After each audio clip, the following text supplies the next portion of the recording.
Ever wondered what your grandparents' living room looked like before smartphones and wireless everything? These 15 items from the 1960s will take you back to a time when homes had big, bulky furniture, weird gadgets, and things you just don't see anymore. Some of these things were high-tech at the time, but today they just confuse teenagers. And first on our list, TV antennas. Television antennas were once the crown jewels of household entertainment systems in the 1960s. These metal contraptions, affectionately nicknamed rabbit ears, stood proudly atop TV sets in living rooms across America. Getting a clear picture wasn't just luck. It was a specialized skill that required precision, patience, and sometimes a bit of creative problem solving. Many families developed their own unique antenna adjustment techniques. Dad might hold the antenna with one hand while standing on one foot.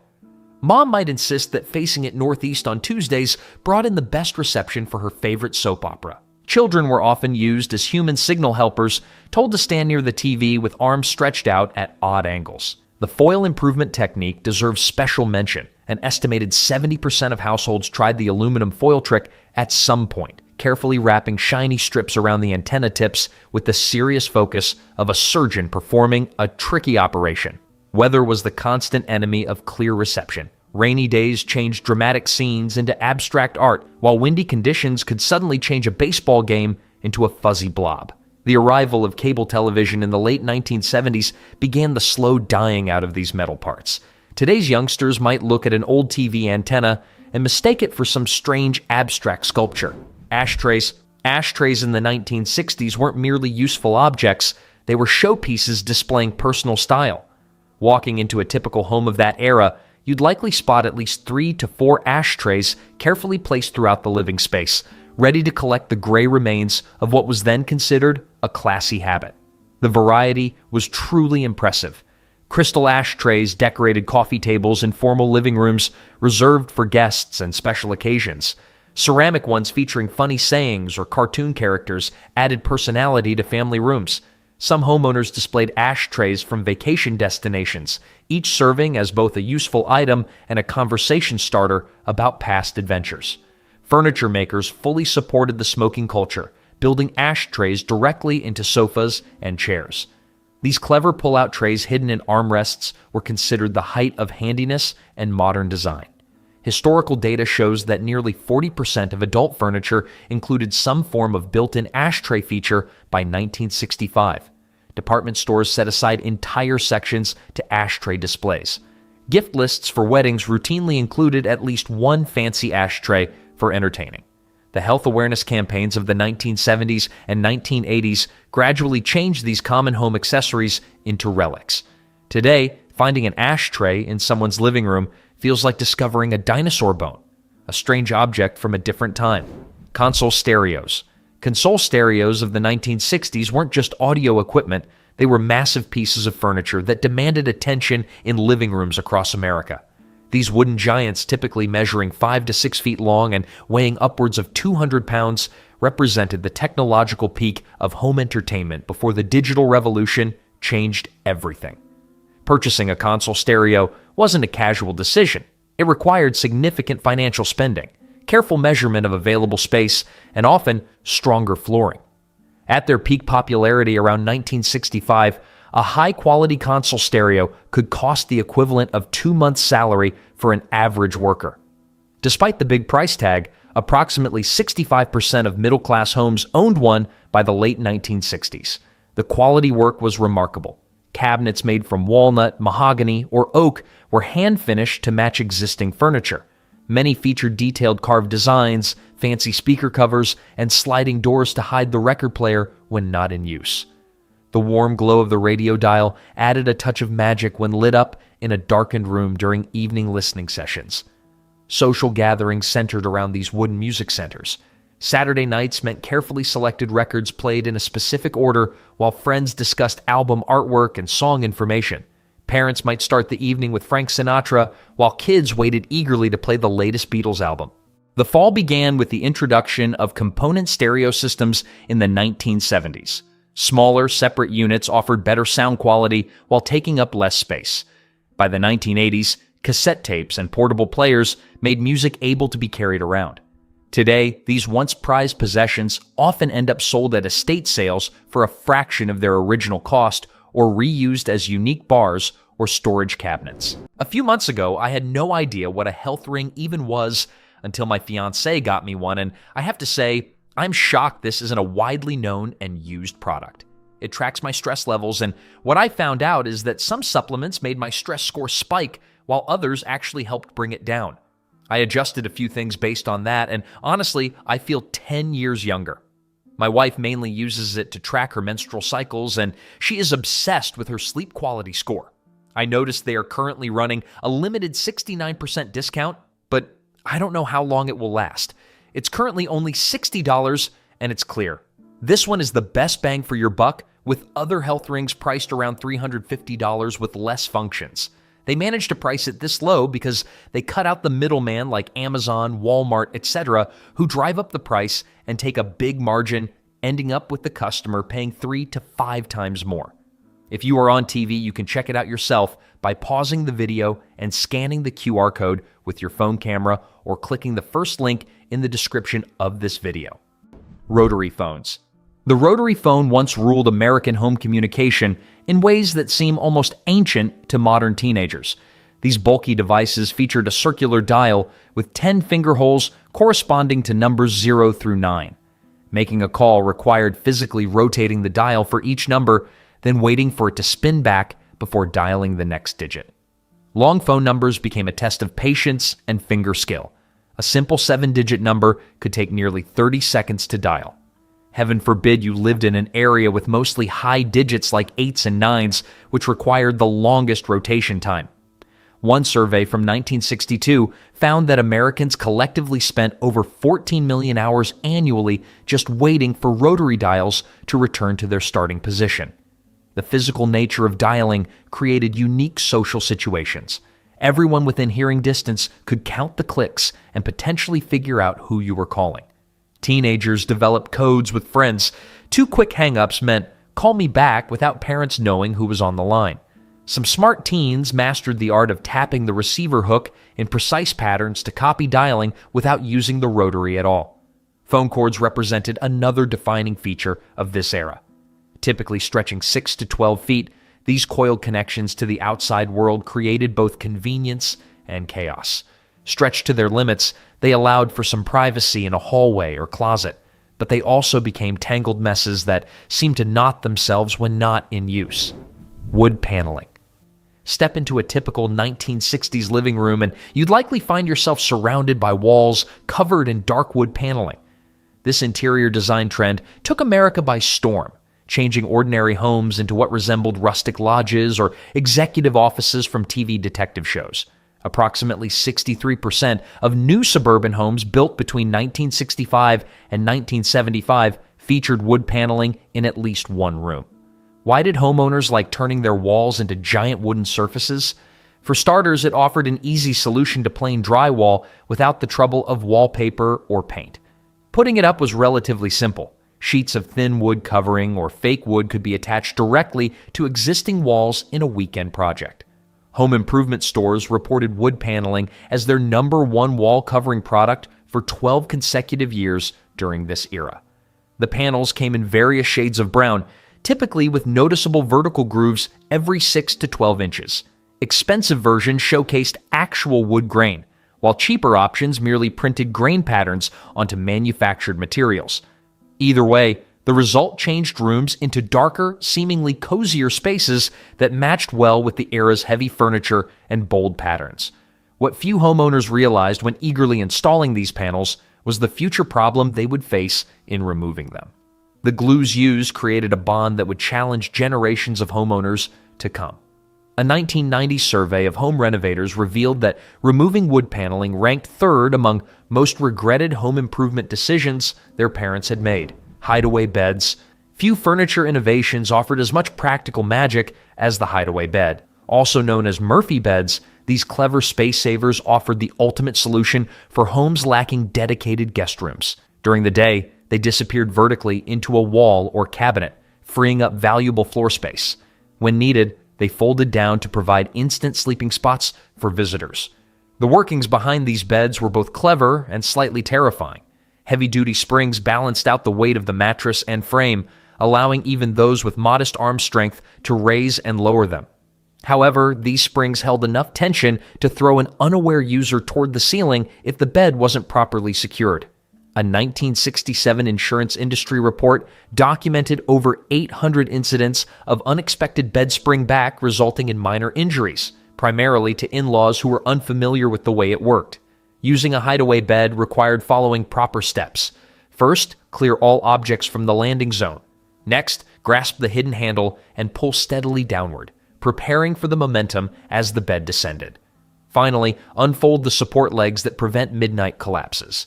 Reversing this process each morning helped maintain domestic harmony and prevented permanent turning of living spaces into bedrooms. Hollywood frequently used these beds for comic effect, with characters being accidentally folded into walls or beds suddenly dropping down during cocktail parties.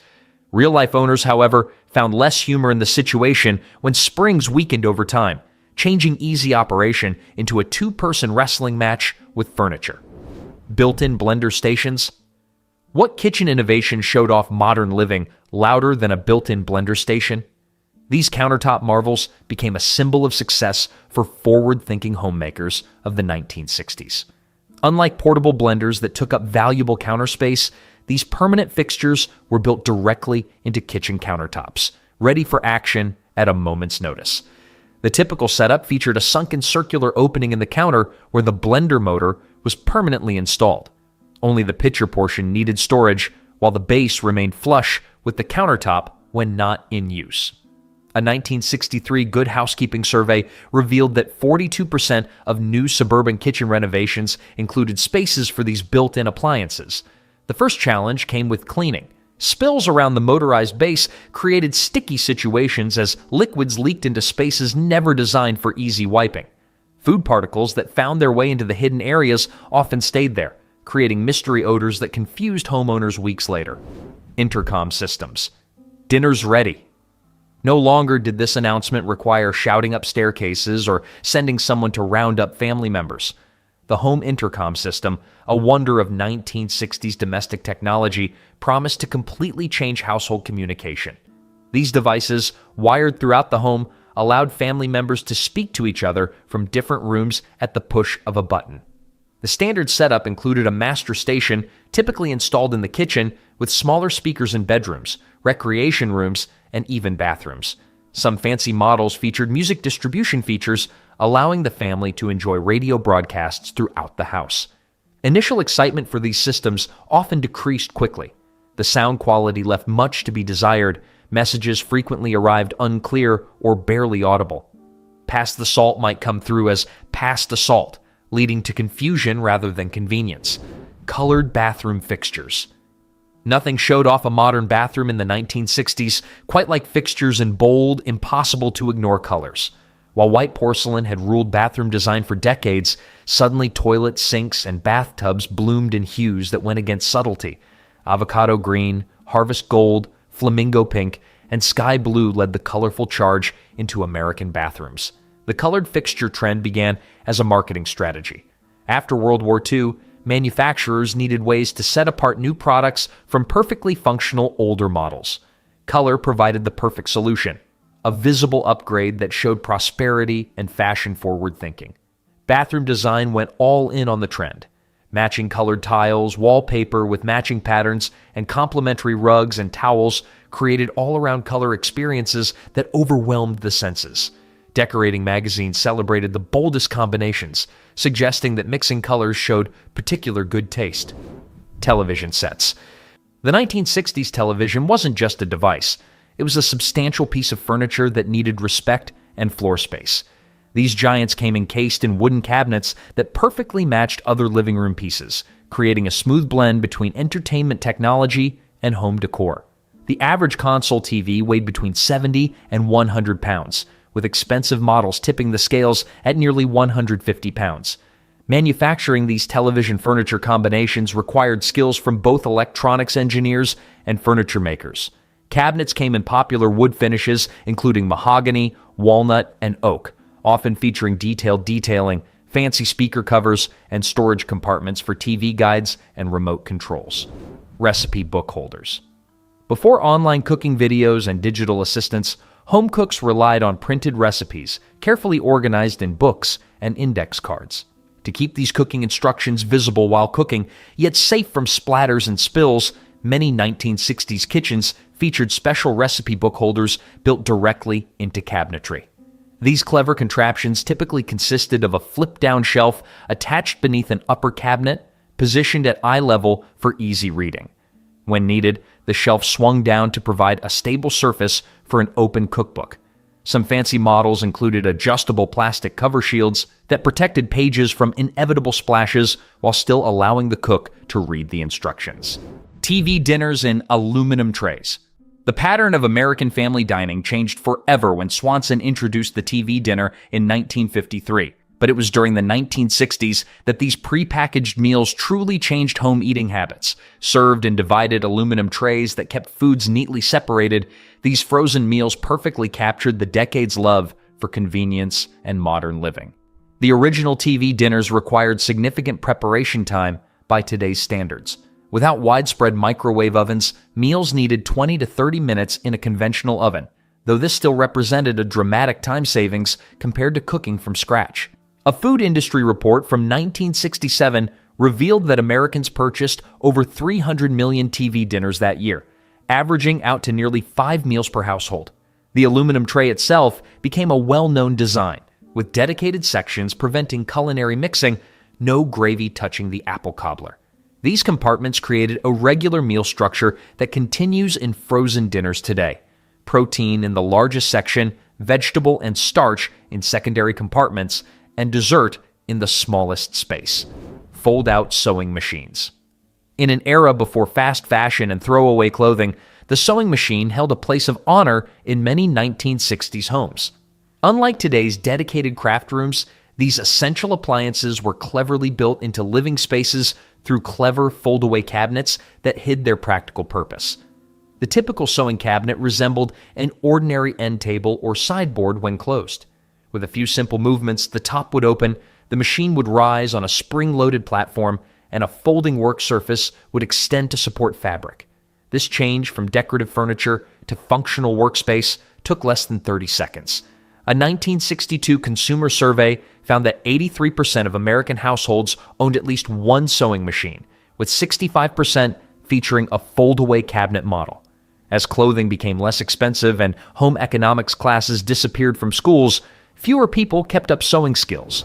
Record storage cabinets' music collections in the 1960s required serious storage solutions. With albums measuring 12 inches square and weighing significantly more than today's digital files, vinyl fans needed strong furniture to house their growing record libraries. Record cabinets came in various forms, but all shared the need for substantial dimensions. The most basic featured simple cubbies sized precisely for album storage, while fancy models included specialized sections for singles, equipment, and accessories. The average American home in 1965 contained approximately 48 vinyl records per household. Serious collectors might own hundreds, requiring furniture pieces that dominated room layouts.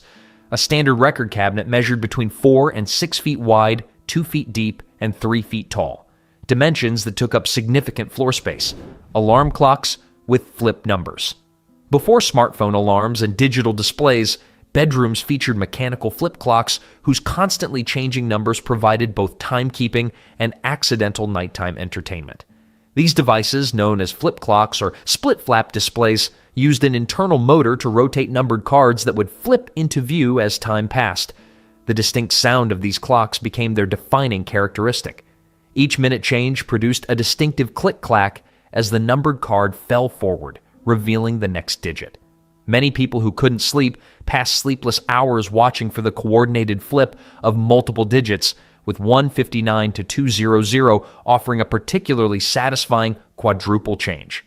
New technology in the 1970s made digital displays with LED or LCD technology more affordable and reliable. The new silent glowing numbers quickly replaced the mechanical flip mechanisms in most homes. Today, these vintage timepieces have found new appreciation among collectors and mid-century modern fans.